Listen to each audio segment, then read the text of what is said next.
I have also, they tell me things that you never read in the newspaper, all right? They told me, one of the guys told me about the pink mist.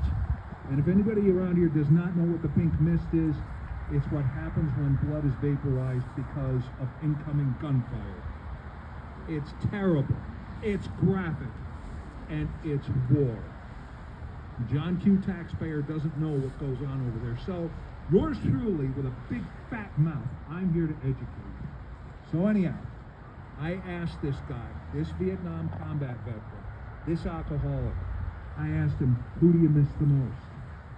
And what that guy gave me was a clinical gift without price. He gave it to me, and I'm going to give it to you guys on this day. He half shouted at me. The color surged to his face. The veins were sticking out of his forehead, and he burst into tears. And he said, Doc, I miss me. I used to be a nice guy. I want to make sure everybody gets that. So I'm going to say it again. I miss me, he said to me that day. I used to be a nice guy. And the significance of this is, this guy went into his service, and this, again I say, this could also apply to first responders of any denomination. He went into the service as person A, and he came out the other side of his service as person B.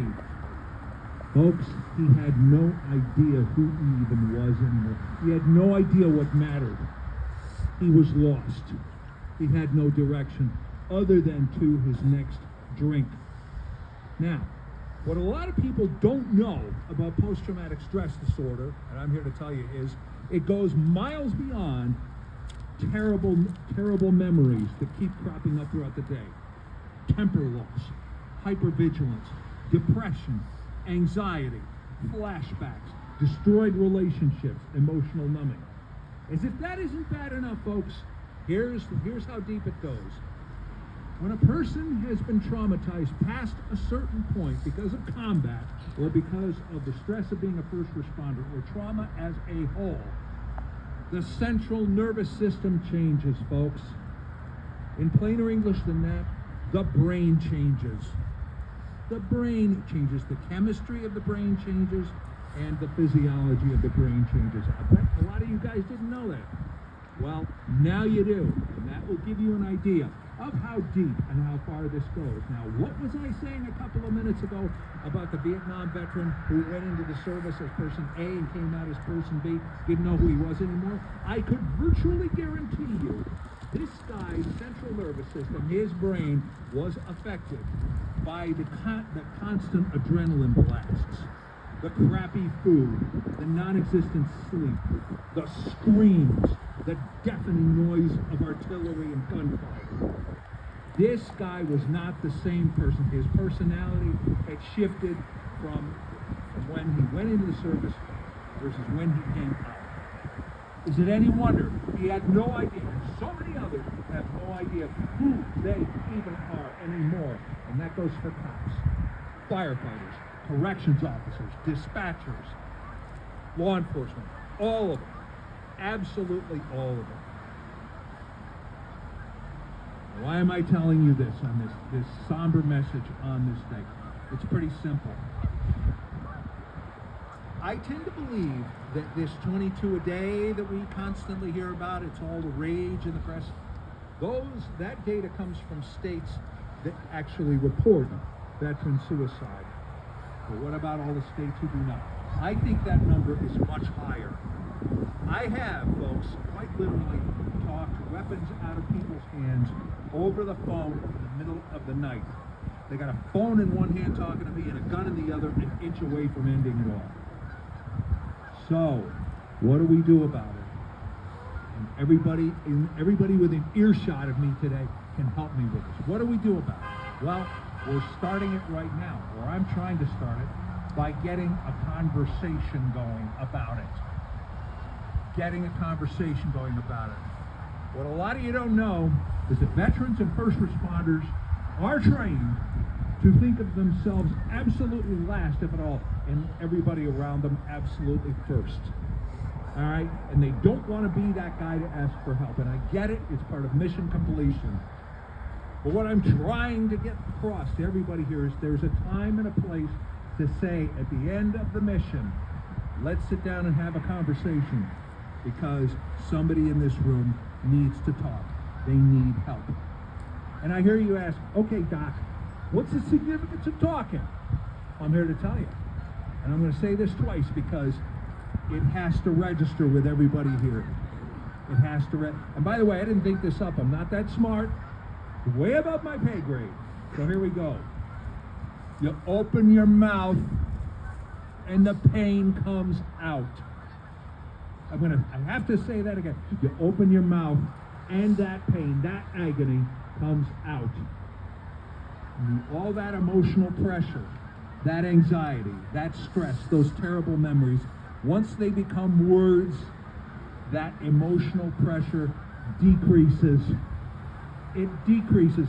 And it's the hardest thing for that guy or that gal to ask for help. That's the first thing I honor. When these guys and gals, veterans and first responders, come to my office, I'll say, picking up the phone was the hardest thing you ever did. And they go, yeah, how'd you know? And I say, I hear it all the time. So what happens is, mouth opens up, the pain comes out. And if we are continuing to go the way we are by keeping it all inside, that 22 a day is going to continue on and on and on. That's for the veterans. Gee, folks, I wonder how many first responders are ending themselves because of exactly the same problem, keeping it all inside and not talking. The worst thing we can do is have that old chief mentality, well, we don't talk about that sort of thing around here, you understand? Yeah. And actually, I had one of the old chiefs actually say that to me, and I said, oh, really? I said, does this explain why you're an alcoholic, and why your wives can't stand you, et cetera, et cetera? He didn't like hearing that too much, and it's one of the days I'm grateful for being 6.5 feet tall. He didn't have much to say about it.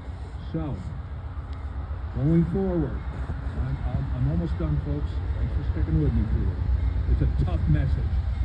Going forward, we get a conversation going. See, even a guy in the train going, let's get a conversation going about it. Let's make talking about it the norm instead of the exception.